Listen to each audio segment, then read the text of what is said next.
கர்த்தருடைய பரிசுத்த நாமத்துக்கு ஸ்தோத்திரம் உண்டாவதாக. இன்னைக்கு நம்ம ஆதியாகமம் 23 அதிகாரத்துக்குள்ளே வந்திருக்கோம். இதுவரை 22 அதிகாரங்களை நம்ம வாசித்து முடிச்சிட்டோம். 23 அதிகாரத்தை நம்ம வாசிக்க ஆரம்பிக்கலாம். சாராள் 127 வருஷம் உயிரோடு இருந்தாள். இவ்வளவே சாராளுடைய வயது. கானான் தேசத்திலுள்ள எபிரோன் என்னும் கீரியாத் அர்பாவிலே சாராள் மரித்தாள். அப்பொழுது ஆபிரகாம் வந்து சாராளுக்காக புலம்பி அழுதான். பின்பு ஆபிரகாம் பிரேதம் இருந்த இடத்திலிருந்து எழுந்து போய் ஏத்தின் புத்திரரோடே பேசி, நான் உங்களிடத்தில் அந்நியனும் பரதேசியுமாய் இருக்கிறேன்.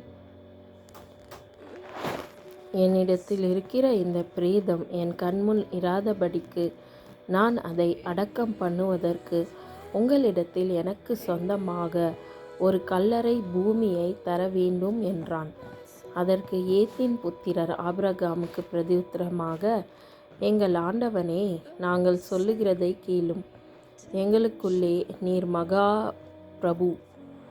எங்கள் கல்லறைகளில் முக்கியமானதிலே பிரேதத்தை அடக்கம் பண்ணும். நீர் பிரேதத்தை அடக்கம் பண்ண எங்களில் ஒருவனும் தன் கல்லறையை உமக்கு தடை செய்வதில்லை என்றார்கள்.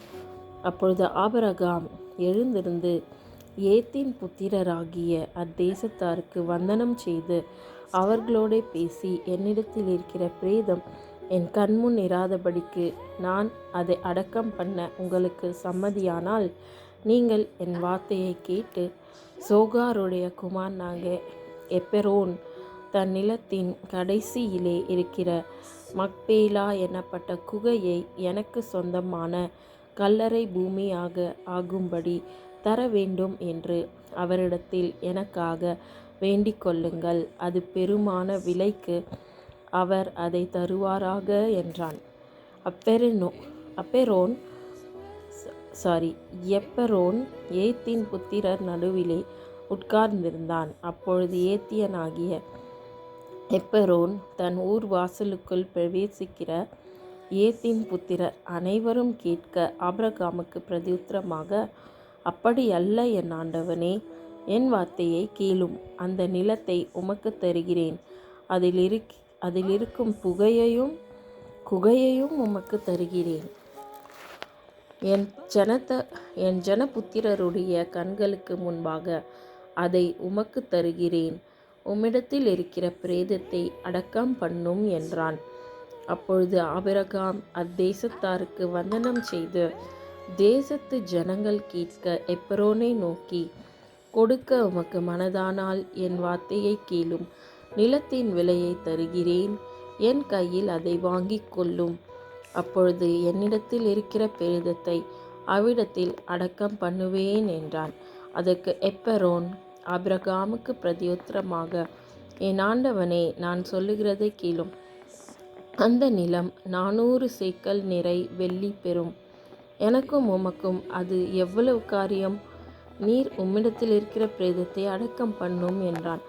அப்போது ஆபிரகாம் எப்பெரோனின் சொல்லை கேட்டு ஏத்தின் புத்திரருக்கு முன்பாக எப்பெரோன் சொன்னபடியே வர்த்தகரிடத்தில் செல்லும்படியான 400 சேக்கல் நிறை வெள்ளியை அவனுக்கு நிறுத்து கொடுத்தான்.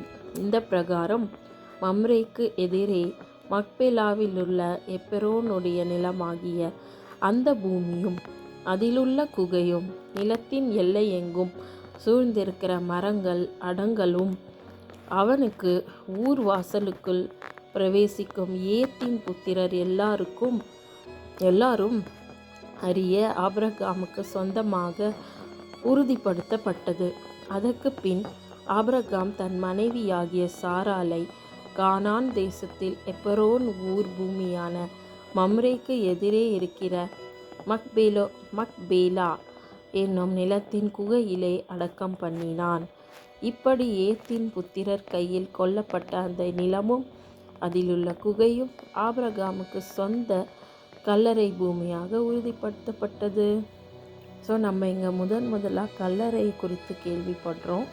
குகையில் அதை வச்சிட்டு இருந்தாங்க அந்த காலத்துலன்றதும் முதலாக வேதத்தில் நம்ம வாசிக்கிறோம். அது மாத்திரம் இல்லை பாருங்கள், அங்கே வர்த்தகர்களும் முதலாக வேதத்தில் நம்ம இங்கே பார்க்க முடியுது. வர்த்தகர்கள் இருந்திருக்கிறாங்க அந்த காலத்திலே. பார்த்திங்கன்னா அந்த வெள்ளி அந்த மாதிரி கொடுக்கல் வாங்கலான காரியங்கள். இப்போ பணம் இல்லை, அந்த காலத்தில் பணம் இல்லை, ஆனால் இந்த மாதிரி வெள்ளி பொண்ணு அந்த மாதிரி அவங்க விலை பேசி விற்கிறதுக்காக அதை யூஸ் பண்ணிகிட்டு இருந்தாங்கன்னு சொல்லி நம்ம இங்கேருந்து கற்றுக்க முடியுது. ஸோ அந்த காலத்துலேயே அவங்க ஞானத்தோடு செயல்பட்டிருக்காங்க பாருங்கள். விற்கிறது, வாங்கிறது, அந்த நிலத்தை வாங்குகிற காரியங்கள், இந்த மாதிரி பிஸ்னஸ் விஷயங்களும் அங்கே நடந்திருக்கு. அது மாத்திரம் இல்லை, ஆபிரகாம் அந்த ஊர்லே மகா பிரபுவாக பணக்காரராக ஆண்டவரால் ஆசீர்வதிக்கப்பட்டவராக இருந்திருக்கிறார் என்பதையும் நம்ம இந்த இதிலேருந்து புரிந்து கொள்ள முடியுது.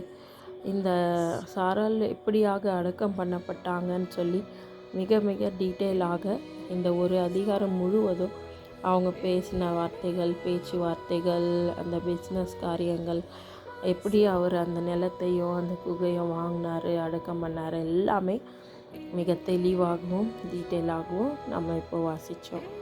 அவங்க கலரை எங்கே இருக்குதுன்னு சொல்லிட்டு. ஓகே பிரியமானவங்களே, 23 அதிகாரம் இதோட முடியுது. பிறகு நம்ம அடுத்த அதிகாரத்துக்குள்ளே கடந்து போகலாம். தேவனுக்கே மகிமை. ஆமென்.